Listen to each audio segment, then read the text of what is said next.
s'agit d'Europe avec un point d'exclamation et non pas un point d'interrogation.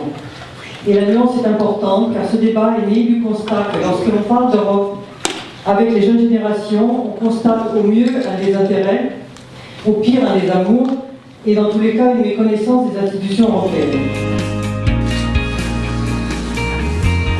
Attention, vous êtes en Italie là. C'est où vous allez faire marcher dessus par un Kosovar ensuite depuis quoi? Bah, de l'Italie, je suis venu à Grenoble. De Grenoble, je suis allé à Lyon. Et de Lyon, je suis allé à Besançon. Donc, Besançon, je suis venu à Lyon. Qu'est-ce que tu es venu faire à Lyon? J'ai demandé droit à l'asile. Et tu l'as eu? Il est très important que nous puissions voir non seulement l'Europe comme un projet institutionnel et politique, mais surtout voir de quelle manière les enjeux politiques, etc., vont être réalisés concrètement sur le terrain au bénéfice des citoyens européens. Des jeunes aujourd'hui qui n'ont connu finalement que l'Europe de la crise. Une crise financière, une crise économique, environnementale, une crise politique qui nous pose aussi des questions sur nos valeurs. Au moment où, à nos frontières, il y a un pays comme l'Ukraine qui se bat justement pour être démocratique et revendiquer nos valeurs européennes. On a voulu chercher une réponse citoyenne et culturelle. Les 28 États membres et ces 751 députés vont donc constituer ce qu'on appelle le Parlement européen. On accorde à tout le monde, à tous les États, au moins 6 députés, mais comme on ne peut pas pour autant en donner plusieurs milliers à l'Allemagne et à la France, là, le résultat, c'est évidemment une sous-représentation des gros États et une sur-représentation des États les moins peuplés, puisque l'Allemagne a 96 sièges, la France 74, et par contre l'Estonie, Chypre, le Luxembourg, Malte 6. Ce qui fait que, évidemment, un député européen allemand représentera 10 fois plus d'électeurs et d'habitants que son collègue, par exemple, chypriote. Je rejoins un peu une phrase que M. Bako a dit. Il a dit les élections, ils commencent à ressembler un tout petit peu à les élections nationales. C'est-à-dire cette idée que les élections européennes, c'est quand même quelque chose qui est encore très loin de ce qui nous préoccupe vraiment.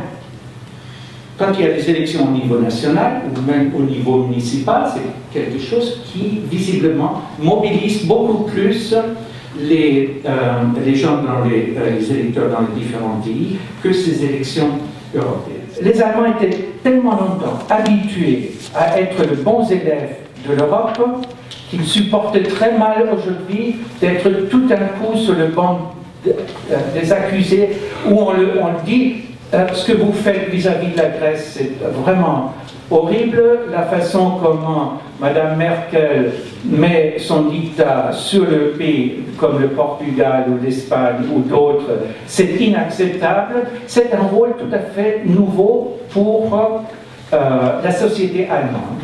Le problème principal aujourd'hui, c'est exactement la manquance d'une citoyenne européenne qui devient, je crois, surtout après les politiques d'austérité et les problèmes de la crise. En effet, c'est paradoxal parce qu'on est la génération d'Erasmus et donc on est la génération qui potentiellement doit faire l'Europe, mais en même temps on regarde l'Europe seulement au niveau de la crise. Et moi je le dis d'un pays qui c'est le sud d'Europe, et qui c'est l'Italie, qui c'est un pays qui maintenant vit en crise incroyable. Tous les jeunes veulent seulement aller à l'étranger à travailler, ils ne veulent pas rester en Italie parce qu'il n'y a pas de travail. Mais en même temps, si on veut parler d'Europe, il faudrait parler d'Europe des droits, mais aujourd'hui on parle que d'Europe de l'économie et de la finance.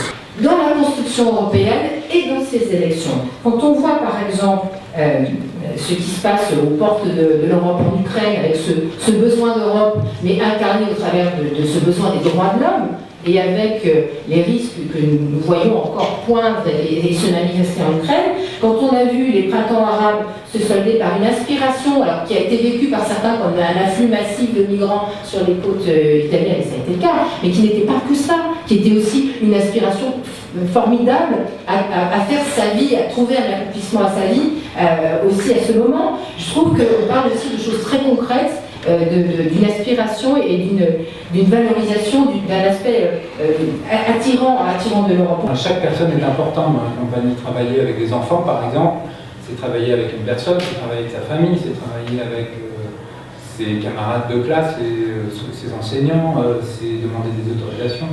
Travailler avec des étrangers, c'est un petit peu pareil.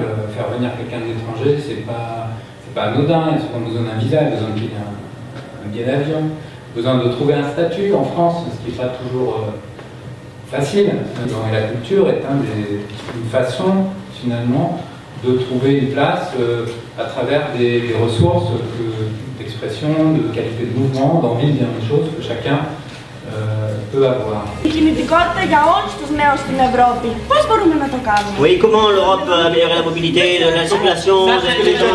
Parce que là, on parle de la jeunesse, mais il n'y a pas que les étudiants, il n'y a pas que les étudiants et les vieux alors. Hein? Qu'est-ce qu'on fait pour que les vieux ils bougent à l'intérieur de l'Europe aussi? Hein? On les oublie ça. Moi, je me sens citoyenne européenne, donc je pense que la citoyenneté européenne existe. Il y a citoyenneté et culture qui sont deux mots clés pour moi et fondamentaux dans la poursuite de la construction européenne.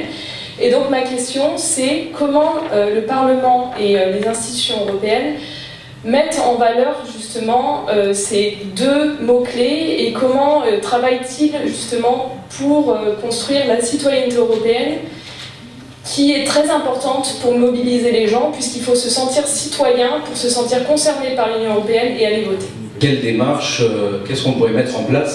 Qu'est-ce que l'Europe et l'Union européenne met en place au niveau de l'éducation? Et ne pourrait-on pas parler d'éducation dès le plus jeune âge, c'est-à-dire l'école primaire, le collège, le lycée? Vous avez cité Erasmus. Ça a été là aussi une très grosse bagarre parlementaire pour faire en sorte qu'Erasmus ne soit pas abandonné en race campagne et ne soit pas en faillite financière dans l'avenir. Alors certes, c'est sans doute pas l'Erasmus qu'on veut, parce que nous, notre idée, c'était plutôt de l'élargir à des catégories sociales différentes qu'elles ne sont maintenant. On n'a pas tout à fait réussi sur ce point de vue. On voulait que ça continue à être exclusivement des bourses qui soient octroyées. Ça ne sera probablement pas que ça, mais on a maintenu Erasmus, on l'a élargi et on a fait en sorte que ce soit vraiment ce magnifique outil qui est un des emblèmes de l'Union européenne. Beaucoup de monde ne veut pas voter, je crois, parce qu'ils ne trouvent pas le sens d'aller voter au niveau européen. Et donc, si il y a une distance énorme entre la politique et les personnes normales, au niveau européen, ça c'est incroyable. Nous vivons quand même ce one world. On vit quand même dans un monde aujourd'hui qui est un seul monde et pas beaucoup de niveaux. Et là, peut-être, en effet, ça va un peu dans le sens de votre remarque aussi, on pourrait devenir un peu plus optimiste. On voit quand même qu'il y a beaucoup de choses, beaucoup de gens, regardant de l'extérieur, pour eux, l'Europe, c'est pas la crise, l'Europe, c'est le paradis. C'est là qu'ils aimeraient vivre, c'est là qu'ils aimeraient avoir leur famille, c'est là qu'ils aimeraient envoyer leurs enfants à l'école, etc., etc. Ça, il faudrait quand même le voir, même si, bien sûr, ça ne résout pas les questions qu'on se pose, nous, à l'intérieur de l'Europe. Vous êtes tous à cette table beaucoup plus pro-européens que la moyenne des gens qui vont venir voter au Parlement. Et peut-être il faut regarder un peu plus près les institutions, et cette question du fédéralisme, moi je pense qu'il ne faut pas la laisser de côté. Quand on articule citoyenneté et culture, qu'est-ce qu'on voit aujourd'hui? On voit que l'Union, on a un certain nombre de partis politiques, y compris des partis politiques qui ne sont pas eurosceptiques, qui ne défendent pas suffisamment la question du fédéralisme, qui ne vont pas assez loin dans la question d'un destin commun et d'un destin politique commun, d'où cette réduction, finalement, en tous les cas, l'appréhension que peuvent en avoir un certain nombre de citoyens, d'avoir une Europe qui se réduit aux questions d'économie et de finances. Vous parlez tout le temps de crise, de problèmes, de chômage, des choses qui sont certes réelles d'une certaine façon, mais est-ce que nous, en tant que jeunes, est-ce que ce sont les choses qui nous préoccupent maintenant, tout de suite? Et est-ce que les méthodes de communication utilisées pour communiquer avec nous sont les plus adéquates? Une initiative citoyenne européenne, donc l'utilisation d'un nouveau dispositif ouvert aux citoyens, sert à remettre en cause les droits des femmes à disposer de leur corps, je trouve qu'on a un bon sujet de débat pour l'avenir de l'irruption de ce nouveau pouvoir citoyen dans l'Europe.